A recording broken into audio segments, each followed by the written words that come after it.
નમસ્કાર વિદ્યાર્થી મિત્રો, કેમ છો બધા? મજામાં? મિત્રો, ધોરણ 12 આંકડાશાસ્ત્રમાં પ્રકરણ 1 સૂચકાંકમાં આજે આપણે 13મો તાસ લેવા જઈ રહ્યા છીએ. મિત્રો, આજના તાસમાં આપણે એક વાક્યમાં જવાબ આપો એવા પ્રકારના પ્રશ્નો કરશું. તો કરશું શરૂ. તો પહેલો છે ભાવ સાપેક્ષ એટલે શું? તો મિત્રો, ભાવ સાપેક્ષની જો ટૂંકમાં જ આપણે વ્યાખ્યા આપી હોય તો એમ કહેવાય ચાલુ વર્ષની કિંમત, જેને આપણે P1 કહીએ છીએ, અને આધાર વર્ષની કિંમત, જેને P0 કહીએ છીએ, એના ગુણોત્તરને ભાવ સાપેક્ષ કહેવાય. બરાબર? તો ટૂંકમાં લખવું તો આમ લખી આવજો, ચાલુ વર્ષની કિંમત અને આધાર વર્ષની કિંમતના ગુણોત્તરને ભાવ સાપેક્ષ કહે છે. ચલ રાશિમાં બે ભિન્ન સમયે થતા ફેરફારો સરખાવવા માટે કઈ રીતનો ઉપયોગ થાય છે? તો હમણાં જ મેં શબ્દ વાપર્યો ગુણોત્તર. તો એમાં જવાબ આવશે ગુણોત્તર. આવ્યો ગુણોત્તરની રીતનો ઉપયોગ થાય છે. બરાબર? આપણે ઉપર નીચે લખીએ છીએ ને, એટલે ગુણોત્તર, એને ગુણ્યા 100 કરીએ તો ટકાવારી ગુણોત્તર કહેવાય. બરાબર? તો આમાં ખાલી આપણે ગુણોત્તર શબ્દ લખશું. ગુણોત્તર રીતનો ઉપયોગ થાય છે. એક વસ્તુ માટે જથ્થાનો કોઈ એક વર્ષનો સૂચકાંક 130 હોય તેનું અર્થઘટન શું થાય? મિત્રો, 130 સૂચકાંક એટલે એમ કહી શકાય કે આધાર વર્ષની સરખામણીમાં ચાલુ વર્ષનો સૂચકાંક 30% વધારો થયો છે. કેમ કે આધાર વર્ષનો સૂચકાંક 100 હોય છે, તમને ખ્યાલ છે, અને ચાલુ વર્ષનો 130, એનો મતલબ એમ થયો કે 30% વધારો થયો છે. તો અહીંયા જવાબ આવશે 30% વધારો થયો છે. આધાર વર્ષની સરખામણીએ 30% વધારો થયો છે, એવો જવાબ તમે લખી આવી શકો છો. પારંપરિક આધારના સૂચકાંકનું અચલ આધારના સૂચકાંકમાં પરિવર્તન કરવાનું સૂત્ર લખો. મિત્રો, બહુ સિમ્પલ સૂત્ર છે, આપણે એના પર દાખલા પણ કરી ગયા છીએ. શરૂઆતમાં તમે આમ લખજો, ચાલુ વર્ષનો પારંપરિક આધારે મેળવેલો સૂચકાંક ગુણ્યા અગાઉના વર્ષનો અચલ આધારે મેળવેલો સૂચકાંક અને ભાગ્યા 100. બરાબર? યાદ રહી જશે. એક વખત રિપીટ કરીશું. દાખલામાં જ કર્યા છે ઉપયોગ, એટલે દાખલામાં ઉપયોગ કર્યો છે એટલે તમને આવડી જશે જલ્દીથી. બરાબર? તો તમે દાખલામાં 2-3 વખત કર્યો છે એટલે આવડી જ જવાનો છે. ચલો આગળ. સૂચકાંકની વ્યાખ્યા આપો. સૂચકાંકની વ્યાખ્યામાં તમને ખબર છે કે આપણે શું કરીએ છીએ? તો કે ચાલુ વર્ષની કિંમતને આધાર વર્ષની કિંમત સાથે એનો ગુણોત્તર લઈ અને એનો ટકાવારી આપણે શોધીએ છીએ. તો સૂચકાંક એટલે કે કોઈ પણ ચલની કિંમતમાં કોઈ નિશ્ચિત સમયની તે ચલની કિંમતમાં સાપેક્ષમાં થતો ટકાવારી ફેરફાર છે. હવે જો આ ભાષા ન ગમે તો તમે આવી રીતે લખી શકો છો કે ચાલુ વર્ષની કિંમત અને આધાર વર્ષની કિંમતનો ટકાવારી ગુણોત્તરને સૂચકાંક કહે છે. ટકાવારી ગુણોત્તર શબ્દ વાપરજો. ચાલુ વર્ષની કિંમત અને આધાર વર્ષની કિંમતનો ટકાવારી ગુણોત્તરને સૂચકાંક કહેવામાં આવે છે. તો એના કરતા સરળ ભાષામાં છે. આગળ. જીવન નિર્વાહના ખર્ચના સૂચકાંકની વ્યાખ્યા આપો. કોઈ એક સમય એક વર્ગના જીવન નિર્વાહના ખર્ચમાં આધાર વર્ષની સરખામણીમાં થતો ટકાવારી ફેરફાર દર્શાવતા સૂચકાંકને તે વર્ગમાંનો જીવન નિર્વાહનો સૂચકાંક કહે છે. આપણે જીવન નિર્વાહનો સૂચકાંક શોધીએ છીએ, તમને ખબર છે. તો એમાં આ રીતે જ કરીએ છીએ. કોઈ એક સમય એટલે કે સમજી લો, કોઈ એક સમય એટલે કે ચાલુ વર્ષ, કોઈ એક સમય કોઈ એક વર્ગના જીવન નિર્વાહના ખર્ચમાં, જીવન નિર્વાહનો ખર્ચ એટલે આપણે કોઈ પણ વસ્તુ લઈએ એનો ખર્ચ, દાખલા તરીકે કપડાનો ખર્ચ, તો જીવન નિર્વાહના ખર્ચમાં આધાર વર્ષની સરખામણીમાં એટલે ભૂતકાળના કોઈ વર્ષની સરખામણી કરીએ છીએ અને એનો જે ટકાવારી ફેરફાર શોધીએ છીએ, એ જે સૂચકાંક આવે છે એને કહેવાય જીવન નિર્વાહના ખર્ચનો સૂચકાંક. જીવન નિર્વાહના ખર્ચનો સૂચકાંક એટલે કોઈ પણ જીવન જરૂરી કોઈ પણ વસ્તુને લઈ અને આપણે સૂચકાંક શોધીએ તો એને કહેવાય જીવન નિર્વાહ ખર્ચનો. ભાર એટલે શું? એ તો તમને આવડે છે. કોઈ વસ્તુઓને તેના મહત્વના પ્રમાણમાં આપવામાં આવતો અગત્યતાનો આંક. કોઈ વસ્તુઓને તેના મહત્વના પ્રમાણમાં આપવામાં આવતા અગત્યતાના આંકને વસ્તુનો ભાર કહે છે. ગર્ભિત ભાર એટલે શું? આપણે તફાવત જોઈ ગયા છે, ગર્ભિત ભાર અને સ્પષ્ટ ભાર. તો એ તો તમને વ્યાખ્યા બધી આવડે છે. જે ભાર સંખ્યામાં દર્શાવી શકાતો નથી અને જે ભાર વસ્તુઓની પસંદગી પર અભિપ્રેત છે એને ગર્ભિત ભાર કહેવાય. વસ્તુઓની પસંદગી પર અભિપ્રેત છે. દાખલા ઘઉંની 4 જાત, તો એનો ભાર થયો 4, તો ઈ કહેવાય ગર્ભિત ભાર. બરાબર?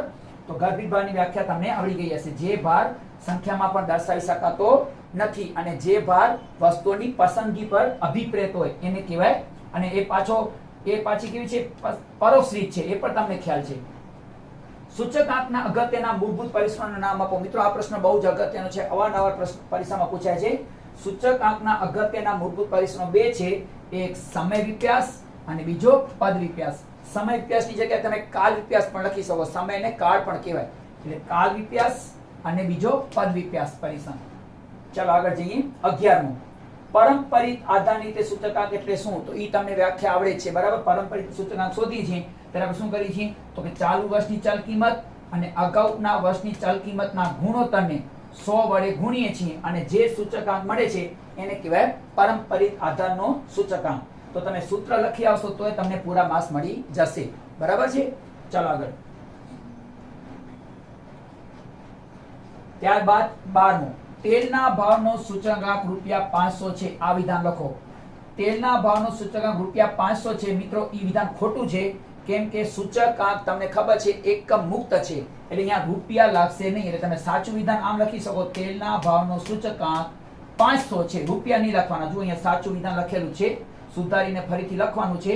આ વિધાન ખોટું છે, સાચું વિધાન અહીંયા લખેલું છે કે તેલના ભાવનો સૂચકાંક 500 છે, રૂપિયા કાઢી નાખવાનું છે.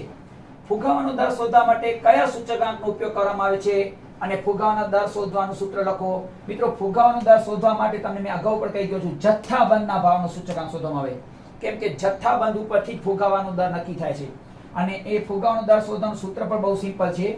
ચાલુ વર્ષનો જથ્થાબંધનો ભાવનો સૂચકાંક, પછી ચાલુ વર્ષ કાઢી નાખજો, બાકી વાંકી નહીં. ચાલુ વર્ષની જગ્યાએ અગાઉનું વર્ષ લખી નાખજો, ચાલુની જગ્યાએ અગાઉ લખજો, બાકી બધી વાંકી રચના સેમ. ચાલુ વર્ષનો જથ્થાબંધનો સૂચકાંક અહીંયા ચાલુની જગ્યાએ અગાઉ, અગાઉના વર્ષનો જથ્થાબંધનો ભાવનો સૂચકાંક છે જો ઈ નહીં છે, વચ્ચે લખજો ઓછા, ખાસ યાદ રાખજો ઓછા કરવાનો છે. ચાલુ વર્ષનો જથ્થાબંધનો ભાવનો સૂચકાંક ઓછા, ચાલુની જગ્યાએ અગાઉ, અગાઉના વર્ષનો જથ્થાબંધના ભાવનો સૂચકાંક છેદમાં આ બેઠે બેઠો અહીંયા લખી નાખજો. જોઈ લો, અગાઉના વર્ષનો જથ્થાબંધનો ભાવનો શું છે? ઈ જ છે, ગુણ્યા 100. એટલે જ્યારે એનો દાખલો પૂછાશે કે ફુગાવાનો દર શોધો, ત્યારે તમારો જરામાં દાખલો થઈ જશે. અહીંયા તમે ચાલુ વર્ષના જથ્થાબંધના ભાવનો જે સૂચકાંક આપ્યો હોય એ લખજો, બરાબર. ઓછા અગાઉના વર્ષનો જથ્થાબંધનો સૂચકાંક આપ્યો છે એ લખજો, અને ભાગ્યામાં અહીંયા જે લખ્યો એ જ અહીંયા લખજો, કેમ ઈ નહીં છે, જોઈ લો, બરાબર. અને ગુણ્યા 100 કરજો એટલે જવાબ આવી જશે. ચાલો આગળ. ભારતમાં મોંઘવારી ભથ્થાનો દર શોધવા માટે કયા સૂચકાંકનો ઉપયોગ કરવામાં આવે છે? મિત્રો જીવન નિવાહ.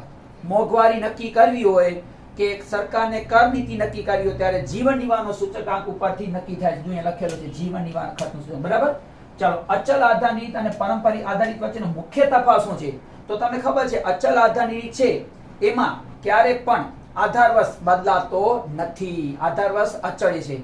જ્યારે પરંપરિત આધારિતમાં તમને ખબર છે આધાર વર્ષ સતત બદલતો રહે છે. બસ એ મુખ્ય ભેદ છે, જો, બરાબર. અચલ આધારિતમાં સામાન્ય ઘટનાર વર્ષને આધાર વર્ષ તરીકે લેવામાં આવે છે, જે સમયના સમગ્ર ગાળા માટે અચળ રહે છે. જ્યારે પરંપરિત આધારિતમાં જે વર્ષનો સૂચકાંક મેળવવાનો છે તેનાથી આગળના વર્ષને આધાર વર્ષ તરીકે લેવામાં આવે છે, જે બદલાતું રહે છે. જે મેઇન એ છે આ બદલાતું રહે છે અને ઓ અચળ રહે છે. બસ આ મેઇન તફાવત છે. તમને પરીક્ષામાં પૂછાય કે આમાં તફાવત શું છે, તો કે અચલ આધારિતમાં આધાર વર્ષ બદલાતો નથી, જ્યારે પરંપરિત આધારિતમાં આધાર વર્ષ બદલાય છે. કઈ પદ્ધતિમાં આધાર વર્ષ પ્રતિ વર્ષે બદલાતું રહે છે? હમણાં જ જોયું આપણે કે પરંપરિત આધારિતમાં પરંપરિત જે રીત છે એમાં આધાર વર્ષ બદલાતું રહે છે. જો પરંપરિત આધારિતમાં છે ને. પછી આગળ, સૂચકાંકની રચનામાં કઈ સરેરાશ પ્રચલિત છે? હવે આ પ્રશ્નમાં વિદ્યાર્થીઓ બહુ જ ભૂલ કરે છે. પ્રચલિત શબ્દ લખે તો ભારિત મધ્યક, વ્યવહારુ લખે તો એ ભારિત મધ્યક, પણ એમ પૂછે આદર્શ કઈ છે તો તમે ગુણોત્તર મધ્યક લખજો. અહીંયા ભૂલો બહુ થાય છે, કેમ કે આ પ્રશ્ન 3 રીતે પૂછાય છે. સૂચકાંકની રચનામાં કઈ સરેરાશ પ્રચલિત, પ્રચલિત શબ્દ આવે તો ભારિત મધ્યક, વ્યવહારુ આવે કઈ સરેરાશ વ્યવહારુ છે તો એ ભારિત મધ્યક, પણ એમાં આવે સૂચકાંકની રચનામાં કઈ સરેરાશ આદર્શ છે તો આદર્શમાં આ નહીં આવે. આદર્શ કઈ છે? ગુણોત્તર મધ્યક, બરાબર. તો યાદ રાખજો, આદર્શ શબ્દ આવે તો ગુણોત્તર મધ્યક, બાકી પ્રચલિતમાં ભારિત મધ્યક. સૂચકાંકની ગણતરીમાં આધાર વર્ષ કેવું હોવું જોઈએ? તમને ખબર છે આધાર વર્ષ કેવું હોવું જોઈએ? તો આધાર વર્ષ સામાન્ય ઘટનાવાળું હોવું જોઈએ. તમે જ્યારે પણ આધાર વર્ષ નક્કી કરો છો ત્યારે સામાન્ય ઘટનાવાળું છે. સામાન્ય ઘટનાવાળું એટલે કે જે વર્ષમાં કોઈ કુદરતી કે માનવ સર્જિત ઘટના બની ન હોય. દાખલા તરીકે પૂર, દુષ્કાળ, ધરતીકંપ જેવી કોઈ કુદરતી આફતો, ફુગાવો, મંદી જેવી આર્થિક અસરો તેમજ હડતાળ, યુદ્ધ જેવી રાજકીય ઘટનાઓથી મુક્ત હોવો જોઈએ. એટલે સૂચકાંકની ગણતરીમાં આધાર વર્ષ કેવું હોવું જોઈએ? તો એ આધાર વર્ષ કેવું હોવું જોઈએ? સામાન્ય ઘટનાવાળું. સામાન્ય ઘટનાવાળું એટલે કે જે વર્ષમાં કોઈ પણ એવી ઘટના બની ન હોય એવું હોવું જોઈએ. સૂચકાંક નિરપેક્ષ માપ છે કે સાપેક્ષ? મિત્રો સાપેક્ષ જ હોય ને, કેમ કે તમે યાદ કરો કે ડુંગળીના ભાવના અત્યારે 2020 ના ડુંગળીના ભાવને ભૂતકાળના કોઈ વર્ષ સાથે સરખામણી કરવામાં આવે છે. તો સરખામણી કરો એટલે સાપેક્ષ થઈ ગયો. તો એ સાપેક્ષ છે. સૂચકાંક એ સાપેક્ષ માપ છે. સૂચકાંકનો હેતુ શું છે? તો સૂચકાંકનો હેતુ એ છે કે કોઈ પણ વસ્તુ છે એને 2 વર્ષના સમયગાળા માટે એને સરખામણી કરવામાં આવે છે. એટલે તમે એમ કહી શકો કે તુલનાત્મક અભ્યાસ કરવાનો છે.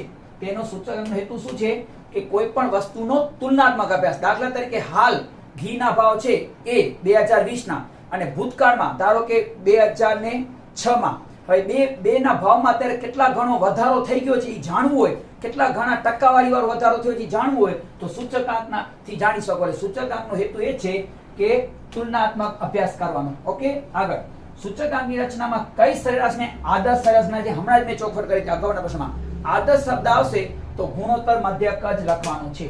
બરાબર. બાકી પ્રચલિત કે તો ભારિત મધ્યક. આદર્શ સૂચકાંકમાં નામ જણાવો. આદર્શ સૂચકાંકમાં તો તમને ખબર છે લાસ્પેર ના આવે, પાસે ના આવે. કોણ આવે? ફિશર. તો ફિશર નો સૂચકાંક છે આદર્શ છે. સૂચકાંકની રચનામાં આધાર વર્ષ કેવું હોવું જોઈએ મિત્રો? તો આપણે જોઈ ગયા છીએ સૂચકમાં આધાર વર્ષ કુદરતી કે માનવ સર્જિત આફતોથી મુક્ત હોવું જોઈએ. એ આપણે અગાઉ જોઈ ગયા. સામાન્ય ઘટના હોવું જોઈએ.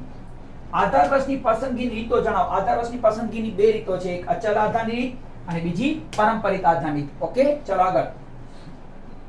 પારંપરિક આધારિતનો મુખ્ય લાભ શું છે? તો પારંપરિક આધારિતનો મુખ્ય લાભ એ છે કે તમે એમાં કોઈ પણ નવી વસ્તુઓનો ઉમેરો કરી શકો અને જે જૂની વસ્તુઓ છે એને તમે એમાંથી રદ કરી શકો. આ એનો મુખ્ય લાભ છે. જ્યારે અચલ આધારિતમાં એ ફાયદો હોતો નથી, કારણ કે એનો અચલ આધાર છે, એમાં આધાર વર્ષ અચળ રહી છે એટલે એમાં કોઈ નવી વસ્તુઓ નાખી ન શકાય. બરાબર. અને જૂની વસ્તુઓ કોઈ કાઢી ન શકાય. જ્યારે આમાં છૂટ છે, નવી વસ્તુઓનો ઉમેરો કરી શકો અને જૂની વસ્તુઓ રદ પણ કરી શકો. આ પારંપરિક આધારિતનો મુખ્ય લાભ છે. અચલ આધારિતનું મુખ્ય લક્ષણ શું છે? તો અચલ આધારની રીત છે એમાં ખાસ ધ્યાન આપજો, આધાર વર્ષ બદલાતું નથી. એનું મુખ્ય લક્ષણ છે આધાર વર્ષ બદલાતું નથી. એક જ વર્ષને આધાર વર્ષ તરીકે લઈ અને સમગ્ર સમયના ગાળા માટે આપણે સૂચકાંક મેળવીએ છીએ. ભારના પ્રકારો 2 છે, તમે થિયરી જોઈ ગયા છો, ગર્ભિત ભાર અને સ્પષ્ટ ભાર. કુલ ખર્ચની રીત અને હા, ભાર આપવાની 2 પ્રચલિત રીતોના નામ આપો. તો ભાર આપવાની પ્રચલિત રીતો 2 છે, એક કુલ ખર્ચની રીત અને બીજી કૌટુંબિક અંદાજપત્રની રીત. આ પણ અવારનવાર પ્રશ્નો પૂછાય છે, ખાસ યાદ રાખજો. સ્પષ્ટ ભાર આપવાની 2 રીતોના નામ આપો. તો સ્પષ્ટ ભાર આપવાની 2 રીતો છે, કુલ ખર્ચની રીત અને બીજી કૌટુંબિક અંદાજપત્રની રીત. સ્પષ્ટ ભાર અને ગર્ભિત ભારનો મુખ્ય તફાવત જણાવો. એ તો તમને આવડે, તફાવતમાંથી ઉપાડી શકો છો કે ગર્ભિત ભાર છે વસ્તુની પસંદગી પર અભિપ્રેત છે, વસ્તુઓની પસંદગી ગર્ભિત ભાર. અને સ્પષ્ટ ભાર છે એ વસ્તુઓના મહત્વ પર આધારિત છે, વસ્તુઓના મહત્વ પર આધારિત છે. બસ આટલો ફરક છે. સૂચકાંકની પ્રચલિત સરેરાશનું માપ જણાવો. પ્રચલિત શબ્દ આવશે ત્યારે મેં કહી દીધું છે ભારિત મધ્યક આવશે. પ્રચલિતમાં ભારિત, વ્યવહારિકમાં ભારિત અને આદર્શ આવે તો ગુણોત્તર મધ્યક. સૂચકાંકને દેશના અર્થતંત્રનો બેરોમીટર શા માટે કહેવામાં આવે છે? કારણ કે સૂચકાંક એ દેશની તમામ આર્થિક પ્રવૃત્તિઓમાં થતા ફેરફારોએ માપે છે, આર્થિક પ્રવૃત્તિમાં થતા ફેરફારોએ માપે છે અને સરખાવે પણ છે. બરાબર. એટલા માટે એને બેરોમીટર કહેવામાં આવે છે. બેરોમીટર એ જ કામ કરે છે. બરાબર. ફેરફારો સરખાવે છે, ફેરફારો માપે છે.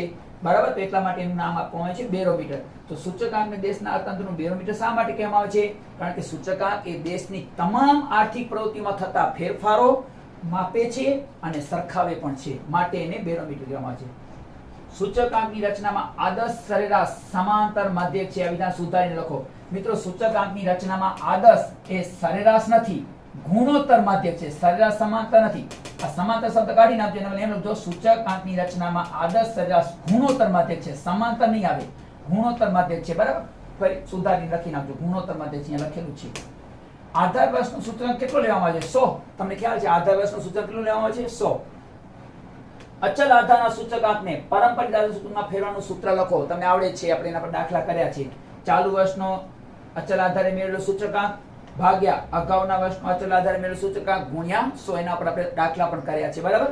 ખાલી ચાલુ અને અગાઉ, બાકી સેમ વાક્ય રચના છે. જો કોઈ કે અમને સૂત્ર યાદ નથી જતા, ખોટી વાત છે. જો અહીંયા ચાલુ ને અગાઉ, બાકી શબ્દ એ નહીં છે. જો વર્ષનો અચલ આધારે સૂચકાંક, વર્ષનો અચલ આધારે સૂચકાંક છે ને ગુણ્યા 100. ખાલી ચાલુ ને અગાઉ 2 શબ્દ ફરક છે, બાકી એમ સેમ છે.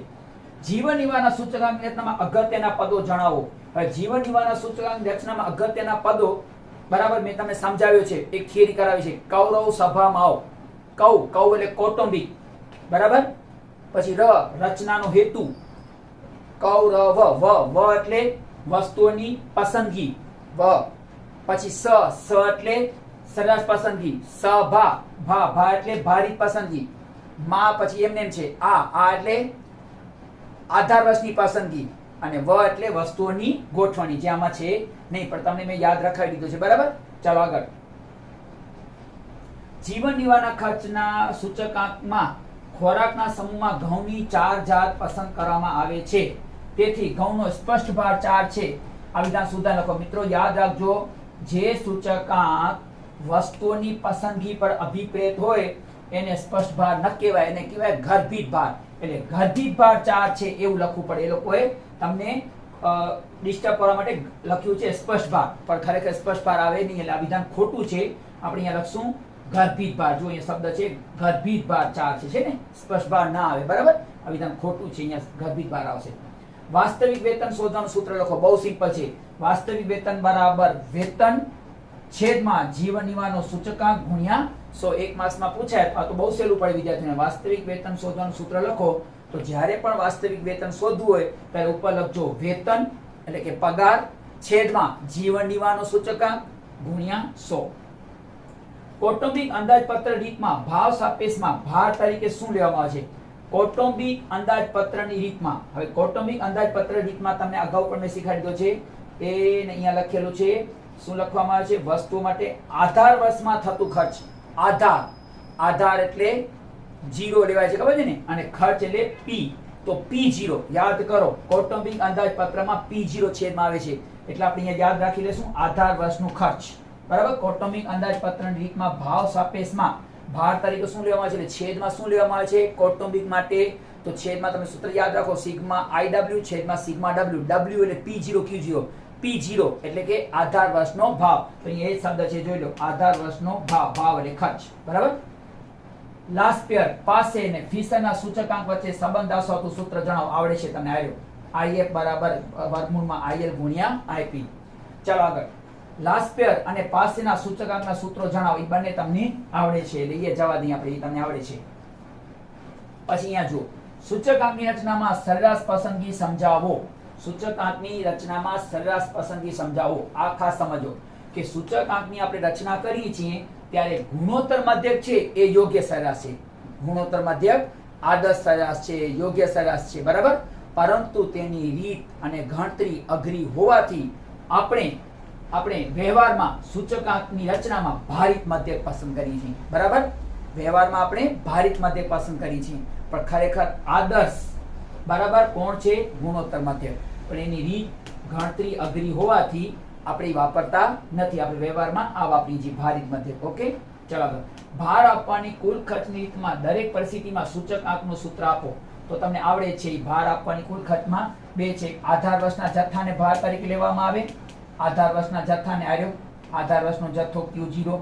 હવે આ સૂત્ર કોનો છે? યાદ કરો, લાસ્પિયર. એટલે આધાર વર્ષના જથ્થાને ભાર તરીકે લેવામાં આવે એમ પૂછે ત્યારે તમે લાસ્પિયરનું સૂત્ર લખી નાખજો. બરાબર. અને ચાલુ વર્ષના જથ્થાને ભાર તરીકે લેવામાં એમ પૂછે ત્યારે પાસેનું સૂત્ર લખી નાખજો. જો આ પાસેનો છે, તમને યાદ છે ને? આ પાસેનો છે, જો છે ને, ખ્યાલ આવ્યો? ચાલો આગળ. 2015 ના સાપેક્ષમાં કોઈ એક વસ્તુના વેચાણનો 2017 ના વર્ષનો સૂચકાંક 140 છે. 2017 નો એટલે કે ચાલુ વર્ષનો સૂચકાંક 140 છે. તો વસ્તુના વેચાણમાં થતો ટકાવારી ફેરફાર જણાવો. હવે ખ્યાલ આવી ગયો તમે કેટલો? જો 2015 નો કેટલો હોય? સૂચકાંક 100 અને 2017 નો છે 140. એટલે 100 માંથી 140 થયો, એટલે કે 40% વધારો થયો. તમે લખી શકો 40% વધ્યું. આગળ ચાલો અહીંયા જોજો ખાસ. 2017 નું ઉત્પાદન 20 ટન છે. 2016 નું ઉત્પાદન 15 ટન છે. તો 2017 ના સાપેક્ષમાં 2016 ના ઉત્પાદનમાં થયેલો ફેરફાર શોધો. 2016 નું ઉત્પાદન. હવે 2016 નું ઉત્પાદન શોધવું હોય, ઉત્પાદન બરાબર ઉપર લખાશે 2016 નું, કારણ કે જે વર્ષનું શોધવું હશે એ ઉપર ચાલુ વર્ષ આવશે. 2016 નું ઉત્પાદન છેદમાં આધાર વર્ષ 2017 નું ઉત્પાદન અને ગુણ્યા 100. તો 2016 નું ઉત્પાદન ગોતો. આ 2017 નું છે. 2016 નું ઉત્પાદન છે 15, એટલે ઉપર આવશે 15. છેદમાં કોણ આવશે 2017 નું. શું કામ તમે કહેશો 2017 નું આવશે? તમે વાંચો 2017 ના સાપેક્ષમાં, એટલે 2017 ના સાપેક્ષમાં, એટલે 2017 ને આધાર વર્ષ તરીકે લેવામાં આવ્યો છે. તો 2017 નો છે 20 ગુણ્યા 100. બસ સાદરૂપ દઈ દેજો. અહીંયા લખેલું જુદું આવ્યું બધું બેઠે બેઠું 75 જવાબ આવશે. તો મેં તમને સાઈડમાં એટલા માટે સમજાયો કે જે વર્ષનું ઉત્પાદન શોધવું હોય એ હંમેશા ચાલુ વર્ષ કહેવાય. એટલે ઉપર 2016 ચાલુ વર્ષ થઈ ગયો. આધાર વર્ષ તરીકે આ વખતે 2017 ને લોકો લીધો છે. જનરલી આવું થતું ન હોય, પણ આ વખતે એવું થયું છે આ દાખલામાં કે મોટા વર્ષને બરાબર આધાર વર્ષ તરીકે લીધો છે. જો 2017 ને, સામાન્ય રીતે નીચે 2016 આવે ને, એટલે આ બહુ પૂછાય છે. ધ્યાન રાખજો, ભૂલ થઈ શકે છોકરાઓ પાસેથી. ઉતાવળમાં ઉપર 2017 નો લખી નાખશે, નીચે 2016 નો લખશે, પણ નહીં ચાલે મિત્રો. 2017 ના સાપેક્ષમાં, એટલે 2017 ને આધાર વર્ષ તરીકે લેવામાં આવે છે. એટલે એનો જે ભાવ હોય ને એ નીચે આવે. જો બરાબર, ચાલો આગળ.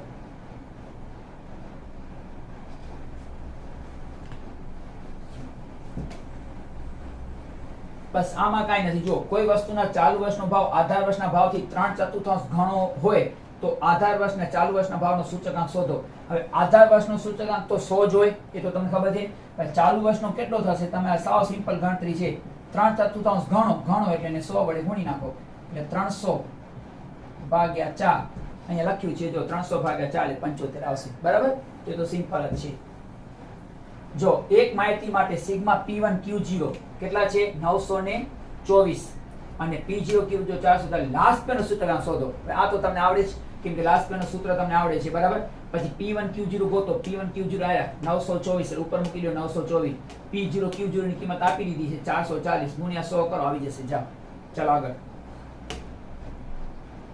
પાસેનો સૂચકાંક શોધો. પાસેનો સૂચકાંક શોધો એટલે પહેલા પાસેનું સૂત્ર યાદ કરો. તો પાસેનું સૂત્ર આ છે, તમને ખબર છે, મેં યાદ રાખ્યું છે. લાસ્ટ પેનમાં 1000, જ્યારે આમાં 1101, એટલે 1101, 1101. બરાબર, P1 Q1 કેટલા દેખાય છે? એ આર્યા 240, ઉપર મૂકો 240. P0 Q1 કેટલા દેખાય છે? એ આર્યા 125. P0 Q1 125 ગુણ્યા 100 કરો, આવી જશે. જાઓ બરાબર છે. ચાલો આગળ. એક વસ્તુનો ભાવ 570 હતો, જે ચાલુ વર્ષે 1140 થાય તો સૂચકાંક મેળવો. બહુ સિમ્પલ છે. સૂચકાંક મેળવવાનો છે તો ચાલુ વર્ષનો ભાવ, તો ચાલુ વર્ષનો ભાવ છે 1140, ઉપર લખાશે 1140 P1 છેદમાં આધાર વર્ષનો ભાવ. આધાર વર્ષનો ભાવ છે 570. બરાબર, એટલે છેદમાં આવશે 570 ગુણ્યા 100. કેટલો આવ્યો? 200. હવે ઈ જે સૂચકાંક આવ્યો ઈ કેટલા ટકા વધારો થયો? મિત્રો જનરલી સામાન્ય સૂચકાંક 100 હોય. આ જવાબ આવ્યો 200, તો 200 માંથી 100 ગયા એટલે 100, એટલે 100% વધારો થયો એવું તમે કહી શકો. કેમ કે 200 માંથી આધાર વર્ષનો 100 બાદ કરી, એટલે 200 માંથી 100 જાય તો 100 આવે, એટલે 100% વધારો થયો એમ કહેવાય. કેટલો સહેલો હતો આ પ્રશ્ન. જુઓ, વર્ષ 2015 ના સાપેક્ષમાં 2017 માં જો રૂના વેચાણમાં 80% વધારો થયો હોય તો 2017 ના રૂના વેચાણનો સૂચકાંક શોધો. 80% વધારો થયો હોય એટલે 100 માં 80 ઉમેરી નાખો એટલે 180, એટલે જવાબ આવશે 180. કાંઈ નથી, 80% વધારો થયો એટલે એમાં 100 ઉમેરી નાખવાના. આધાર વર્ષનો સૂચકાંક ઉમેરી નાખો 100, એટલે વધારો થયો છે એટલે શબ્દ થયો, એટલે 100 માં 80 ઉમેરો એટલે 180, જવાબ આવી જશે 180. બહુ સિમ્પલ છે. જોઈએ રીત પણ બતાવી છે. જો કોઈ કામદારનું 2017 માં દૈનિક વેતન 500 હોય, 2017 માં જીવન નિર્વાહનું ખર્ચનું શુલ્ક 130 હોય તો તેનું વાસ્તવિક વેતન શોધો. હમણાં સૂત્ર જોઈ ગયા કે વાસ્તવિક વેતન શોધવું તો ઉપર આવશે વેતન. તો ઉપર વેતન કેટલો છે વાંચો. 2017 નું વેતન છે 500, એટલે ઉપર લખશું આપણે 500. આરે દેખાય છે. છેદમાં લખશું જીવન નિર્વાહનું સૂચકાંક 130, છેદમાં લખશું 130 ગુણ્યા 100. સૂત્ર યાદ રાખી એટલે ફટાફટ જવાબ આવી જશે. આધાર વર્ષની પસંદગીની કઈ રીતમાં આધાર વર્ષ નક્કી કરવાનો પ્રશ્ન ઉભો થતો નથી? તમને બધાને આવડે છે. અચલ આધાર રીતમાં, અચલ આધારની આધાર વર્ષની પસંદગીની કઈ રીતમાં આધાર વર્ષ નક્કી કરવાનો પ્રશ્ન? ચાલુ વર્ષ, પારંપરિક. કેમ કે પારંપરિકમાં તમને ખબર છે કે તમે જે વર્ષનો સૂચકાંક શોધતા હો છો એમાં અગાઉના વર્ષનો છેદમાં સૂચકાંક લખવાનું હોય છે. ખબર છે ને? દાખલા તરીકે 2017 નો આપણે સૂચકાંક શોધતા હોઈએ તો સામે લખાશે 2017 નો ભાવ છેદમાં અગાઉના વર્ષનો ભાવ. હવે અગાઉના વર્ષનો ભાવ ઓટોમેટિક આવી જાય છે. એટલે કોઈ કઈ રીતે એવી છે બરાબર કે જેનામાં આપણને આધાર વર્ષ નક્કી કરવાનો પ્રશ્ન ઉભો નથી? તો પારંપરિકમાં આપોઆપ આધાર વર્ષ નક્કી થઈ જાય છે. આપણે તફાવતમાં જોઈએ તો મુદ્દો અહીંયા પારંપરિક આધાર રીતમાં આધાર વર્ષ નક્કી કરવાનો કોઈ પ્રશ્ન ઉભો થતો નથી. આધાર વર્ષની પસંદગીની કઈ રીતમાં આધાર વર્ષ બદલાતું નથી? અચલ આધાર એમ બદલાતું જ નથી. બરાબર, અચલ આધારની અહીંયા લખેલું છે. ચલો આગળ. 2015 ને આધારે 2017 નો સૂચકાંક 125 હોય તો 2017 ના આધારે 2015 નો કેટલો, વળી પાછો દાખલો આવ્યો છે. 2015 નો સૂચકાંક શોધવો હોય તો 2015 નો સૂચકાંક આપણે આ કરી ગયા એના જેવો છે. ઉપર આવશે જે વર્ષનો સૂચકાંક શોધવો એ વર્ષનો ભાવ, બરાબર. એટલે કે 2015 નો સૂચકાંક છેદમાં સાપેક્ષમાં કોને લેવાનું છે, લખેલો છે જુઓ, એ તમે અહીંયા જુઓ 2017 ને આધારે એટલે છેદમાં 2017 નો સૂચકાંક આવશે અને ગુણ્યા 100. બસ, તો 2015 નો સૂચકાંક ગોતો. ક્યાં છે, લીધેલો છે જો 2015 ને આધારે 2017 નો સૂચકાંક 125 છે. એટલે 2017 નો સૂચકાંક 125 છે એટલે છેદમાં 125 આવશે. અને 2015 અહીંયા લખ્યું છે 2015 ને આધારે એટલે 2015 થયો આધાર વર્ષનો હંમેશા 100 હોય એટલે ઉપર આવશે 100 ગુણ્યા 100. બસ, પછી તો આવડી જશે. સાદું બેસો લે આ રીતે, બરાબર. પછી એ છે જુઓ, ખાલી અહીંયા ધ્યાન શું રાખવાનું છે, 2017 નો સૂચકાંક છેદમાં આવશે. શું કામ, તો કે 2017 ને આધારે એટલે 2017 ને આધાર બનાવવાનો છે એટલે 2017 નીચે આવશે અને એનો સૂચકાંક તમને લખી નાખવાનો જે આપી દીધો છે 125 આવ્યો. 2017 નો 125 એટલે છેદમાં આવશે, બરાબર છે. આ તો તમને આવડે જ છે.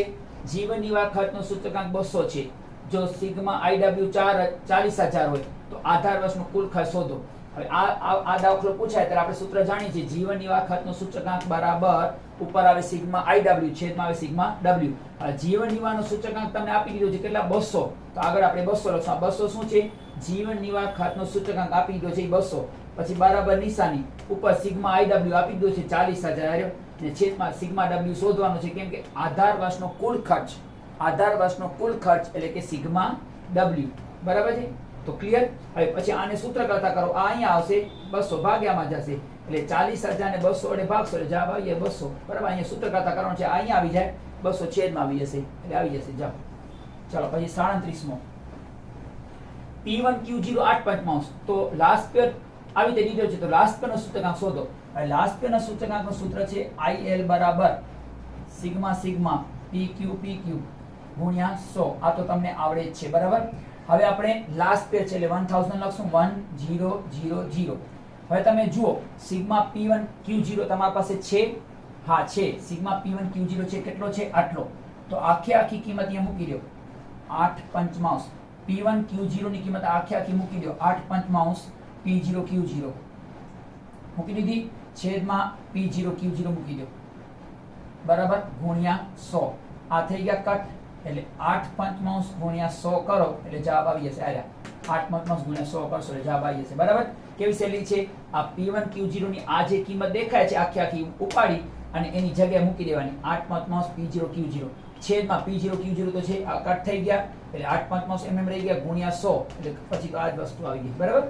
ચાલો, સૂચકાંક ચલ મૂલ્યમાં થતા ફેરફારોની કઈ રીતથી સરખાવવામાં આવે છે, ગુણોત્તરની રીતથી. આપણે ગુણોત્તરની રીતથી શોધી છે, અંશ છેદમાં લખીએ છીએ અને ગુણ્યા 100 કરી છે એટલે ગુણોત્તરની રીત કહેવાય. ગુણોત્તરની રીતથી સરખાવે છે. સ્પષ્ટ ભાર વસ્તુની પસંદગીમાં નક્કી થાય છે. આ વિધાનની સત્યતા જણાવો.